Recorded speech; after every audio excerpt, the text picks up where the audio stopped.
Hi అండి. Welcome to story book audio. ఈ కథ మీకు నచ్చినట్లయితే సబ్స్క్రైబ్ చేసుకోండి. నేనా? అంటూ కృతి నోరు తెరిచింది.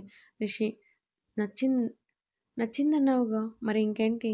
కృతి కారు దగ్గరకు వెళ్ళి పైకి ఎక్కి కూర్చుంది. రిషి కూడా తన పక్కనే కూర్చున్నాడు. కృతి తన భుజంపై తలవాల్చి రిషి నాకు నువ్వు పక్కన ఉంటేనే బలం, ధైర్యం. నాకు నీ గురించి నిజం తెలిసాక ఒక్కటి అర్థమైంది. రిషి రిషి కృతి భుజం చుట్టూ చేతులేసి క్యాప్ తీసి ఏం అర్థమైంది మా బుడ్డోడికి అని అడిగాడు. కృతి నేను అంత సక్సెస్ అయ్యాను అంటే నా వెనుక నువ్వున్నావు. నీలో ఉన్న ప్రేమ నన్ను సక్సెస్ అయ్యేలా చేసింది. అసలు ఎలా రిషి అంతలా ప్రేమించావు అన్నది రిషి కళ్ళల్లోకి చూస్తూ. రిషి నా దగ్గరికి ఏమీ లేనప్పుడు నువ్వు నన్ను ప్రేమించావు. నన్ను నాలోని ఫ్యాషన్ని ఎంకరేజ్ చేశా. నువ్వు చేసిన దాంతో చూసుకుంటే నేను చేసిందేమీ ఎక్కువ కాదు. కృతి ఏం కాదు. నువ్వే నా కోసం చాలా చేశా. రిషి నేను కాదు నువ్వే. కృతి ఆ! నువ్వు నేను, నువ్వే నేను మనం. రిషి ఇప్పుడు అర్థమైందా? మనం, నువ్వు నేను వేరు కాదు. ఏం చేసినా మనం కో కోసం చేసుకున్నాం. కృతి సరే పద వెళ్దాం. రిషి దిగి కృతిని దింపాడు. ఇద్దరూ తిరిగి గెస్ట్ హౌస్కి వెళ్లారు. మిత్ర నుంచి కాల్. రిషి లిఫ్ట్ చేశాడు. Many more happy returns of the day రాన్. Rishi thank you so much సీఏ పప్ప. మిత్ర సరే కానీ మీ ఆవిడ అక్కడ చేరింది అంటగా. రిషి కాల్ కట్ చేసి వీడియో కాల్ చేశాడు. కృతి డ్రెస్ చేంజ్ చేసుకొని వచ్చింది. కృతిని తీసుకొని ఏంటి చేరిందంటున్నావు? మిత్ర నువ్వు మెసేజ్ మాత్రమే చేశావు. ఏమని? కృతి డోంట్ డిస్టర్బ్ @12 అని. మిత్ర రిషితో చూసావా? అది ఆ టైంలో అది మాత్రమే నీకు సర్ప్రైజ్ ఇవ్వాలంట. నన్ను ఎగిరి తన్నింది. రిషి పోనీలేవే మా బుడ్డోడు నా కోసం చాలా కష్టపడ్డాడు అంటూ కృతి తలను నిమరాడు. మిత్ర అబ్బో రిషి నీకు చాలా చెప్పాలే.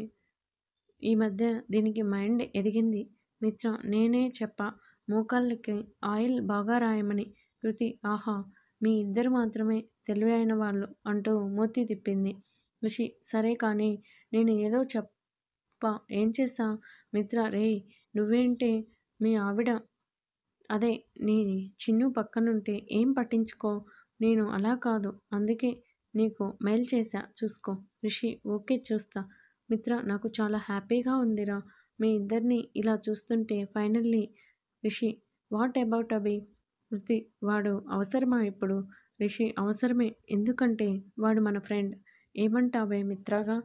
మిత్ర రే యాజ్ ఏ ఫెమినిస్ట్గా కృతికే సపోర్ట్. రిషి అంతకన్నా ముందు వాడు నీ ఫ్రెండ్. నేను నీకు 14 సంవత్సరాలకి పరిచయం అయ్యాను.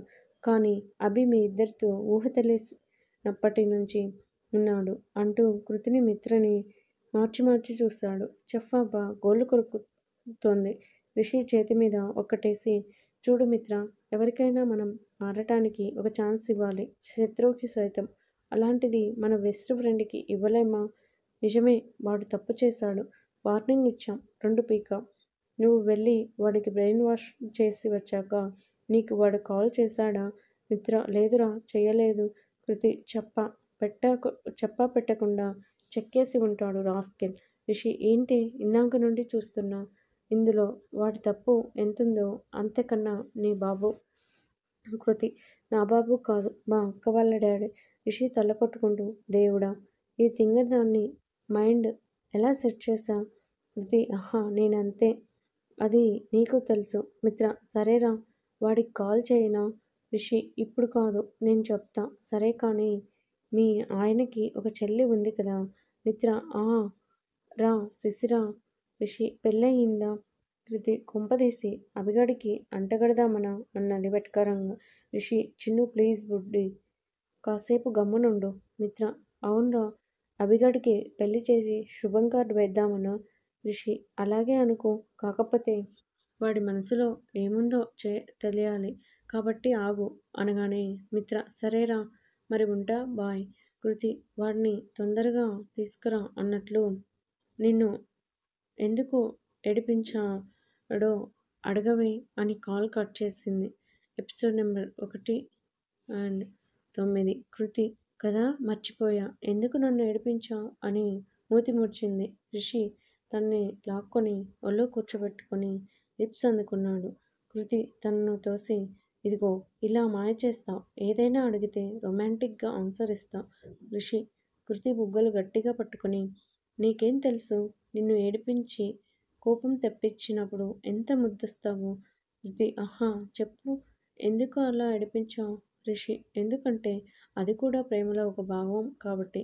ప్రేమంటే అన్నీ ఉండాలి. అసలు ఏం జరిగిందంటే ఆ రోజు చాణక్య ఫోన్ చేసి రిషి ఆల్ ఇండియా చెఫ్ కాంపిటీషన్కి కృతి జడ్జ్గా వస్తుంది. రిషి గుడ్. ఇంకో జడ్జ్ ఎవరు? చాణక్య వేరే వరల్డ్ ఫేమస్ చెఫ్ని పిలిచాము.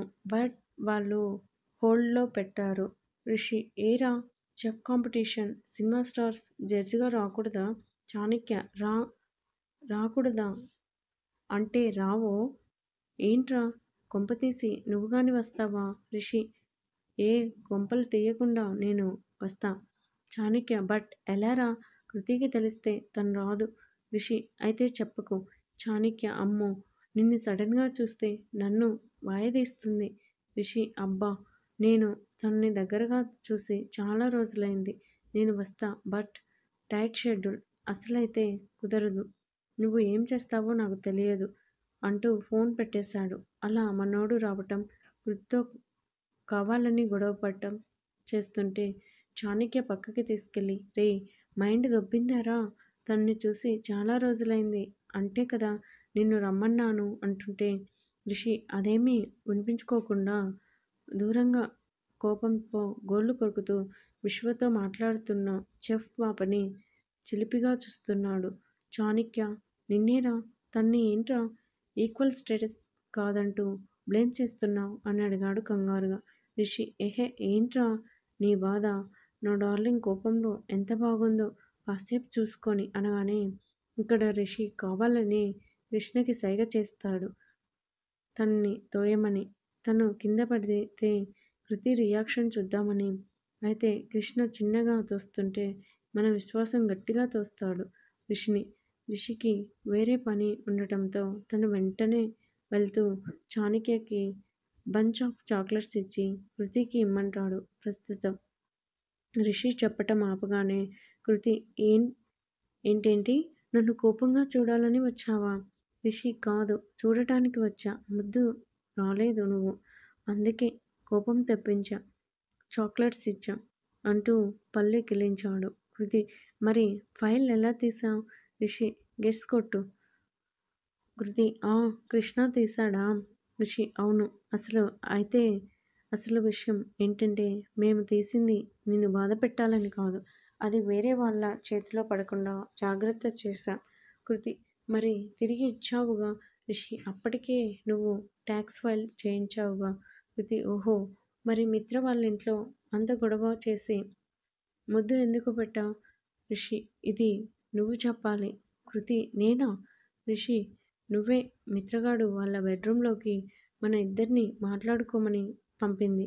నువ్వు నన్ను అంత దగ్గరగా చూసి ముందు టెన్షన్ తర్వాత కోపం బాధ అన్ని ఫీలింగ్స్ చూపిస్తున్నావు. అందుకే కావాలని నేను ఏంటి మిస్ సుకృతి కిషోర్ మీరు కావాలని ఇదంతా అభితో కలిసి చేస్తున్నారా? అంటే నువ్వు ఏం చేశావు? కృతి ఇహిహి నీ చంప పగలగొట్టాను రిషి. తర్వాత నీ కళ్ళల్లో నీళ్లు చూశాను. అంతే కంట్రోల్ చేసుకోలేక ముద్దు పెట్టేశాను. కృతి అవును నేను తోస్తున్నా వదలకుండా. రిషి మరి 4 సంవత్సరాలు అయిందమ్మా మా ఆవిడికి లిప్ కిస్ ఇచ్చి. కృతి కానీ వెంటనే డెవిల్ అని తిట్టావుగా. రిషి చిన్ను అనగానే నీ మొహంలో ప్రేమ కనపడింది. నిజం చెప్పాలంటే నేను నిన్ను గట్టిగా హగ్ చేసుకొని నిజం చెప్పేయాలి అన్నంత ఫీలింగ్ వచ్చింది. కానీ దానికి ఇంకా టైం ఉంది. అందుకే నిన్ను మళ్ళీ టీజ్ చేశా అన్నాడు. కృతి నేను ఎంతసేపు ఏడ్చానో ఆ రోజు. రిషి సారీ బుడ్డోడా. ఏం చేయను? నీ అంతటా నువ్వు రావాలనే నేను కొంచెం రఫ్గా బిహేవ్ చేశాను. కృతి కొంచెం కాదు చాలా అంటూ రిషిని హగ్ చేసుకుంది. రిషి అంతేనా? ఇంకా ఏమైనా డౌట్స్ ఉన్నాయా? కృతి రిషి ఒళ్ళో నుంచి లేచి, సరే మై డియర్ రోమియో, డై డైవర్స్‌కి ఎందుకు అప్లై చేశావు? అంటూ కళ్ళెగరేసింది. రిషి ఛ! నువ్వెందుకు చేశావో నేను అందుకే అన్నాడు. కృతి సరే దా టీ తాగుదాం అంటూ కిచెన్‌లోకి వెళ్ళింది. రిషి తన వెనకే వచ్చి వెనుక నుంచి హగ్ చేసుకొని జడ ముందుకి వేసి మెడ మీద ముద్దులు పెడుతూ లవ్ యూ అనగానే కృతి స్టవ్ మీద టీ పెట్టి రిషి వైపు తిరిగి నేను ఎందుకు డైవర్స్ దాకా వచ్చానో నువ్వు చెప్తే నువ్వు ఏమి అడిగినా నేను ఇస్తా అన్నది రిషి తోసి. రిషి వీడు నా దగ్గరికి వచ్చి చావ్ చావటం లేదు. అలాగని ప్రీతితో లేడు. కనీసం డైవర్స్ ఇస్తే ఇంకో పెళ్లి చేసుకుని ఏడుస్తాడు.